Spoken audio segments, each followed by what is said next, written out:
मागच्या व्हिडिओमध्ये आपण बघितलं होतं कन्स्ट्रक्टिव्ह टेबल हा जो काही टॉपिक आहे आपण सुरू केला याच्यामध्ये आपण मागच्या व्हिडिओमध्ये एक एक्झाम्पल बघितले. आज दुसरं एक्झाम्पल बघतोय. एक्झाम्पल आहे त्याला सॉल्व्ह कसं करणार बघ. याच्यामध्ये दोन स्टेटमेंट आहेत म्हणजे बघ लक्षात ठेव तुला टेबल कसा तयार करायचं ते सांगतोय.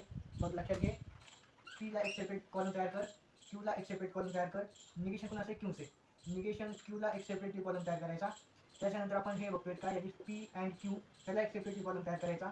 त्याच्यानंतर पी अँड क्यू ह्यालाच और मध्ये निगेशन क्यू आहे त्याचा एक कॉलम तयार करायचा आणि नेक्स्ट कॉलम ह्याचा तयार करायचा. म्हणजे काय पी और निगेशन क्यू.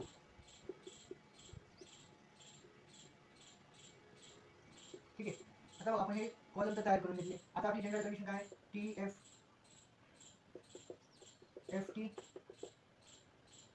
सॉरी आपली जनरल कंडिशन काय आहे T T A T F A F T आणि एफ एफ. ठीक आहे आपली जनरल कंडिशन आहे. आता जनरल कंडिशन काय लक्षात घे. निगेशन पी म्हणजे निगेशन क्यू आहे. निगेशन क्यू काय दॅट इज त्याचं काय होणार एफ होणार, त्याचं काय होणार टी होणार, याचं एफ होणार आणि याचं टी होणार. आता बघ पी अँड क्यू फक्त टी टी आहे बाकी सगळे एफ आहे. मी कंजक्शनच्या टेबलमध्ये सांगितलं होतं. कुणाच्या कंजक्शनच्या टेबलमध्ये सांगितलं होतं काय फक्त टी टी टी आहे बाकी सगळं एफ आहे. लॉजिकली लक्षात ठेवायचं. पी अँड क्यू और निगेशन क्यू म्हणजे आता डिस्जंक्शनच्या टेबलमध्ये फक्त एफ एफ एफ आहे बाकी सगळं टी आहे.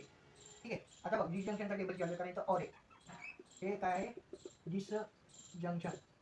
आता बघ पी अँड क्यू आणि ह्याच्यासोबत म्हणजे टी एफ काय येणार आहे टी येणार आहे, एफ टी पण काय येणार आहे टी येणार आहे, एफ एफ पण काय येणार आहे एफ येणार आहे आणि एफ टी सुद्धा काय येणार आहे टी येणार आहे. त्याच्यानंतर हा पी और निगेशन क्यू म्हणजे टी एफ काय येणार आहे टी येणार आहे, त्याच्यानंतर टी टी काय येणार आहे टी येणार आहे, एफ एफ काय येणार आहे एफ येणार आहे आणि एफ टी एफ येणार आहे. आता बघ ह्याच्यामध्ये strictly equal to proof the following statement pattern is strictly equal to असं येतं. कसं बघा लक्षात घे स्ट्रिक्टली इक्वल टू काय तर त्याच्यामध्ये सांगतो की ह्याचा एक कॉलम आणि ह्याचा एक कॉलम दोन्ही सेम येतात. बघ इथं पण टी आहे, इथं पण टी आहे, इथं पण टी आहे, इथं पण टी आहे, इथं एफ आहे, इथं एफ आहे, इथं टी आहे, इथं एफ आहे. आता एफ कशामुळे आलं एफ टी सॉरी इथे टी येणार आहे, इथे काय टी येणार आहे. आणि हा क्वेश्चन 2022ला बोर्डाच्या एक्झाममध्ये विचारलेला आहे.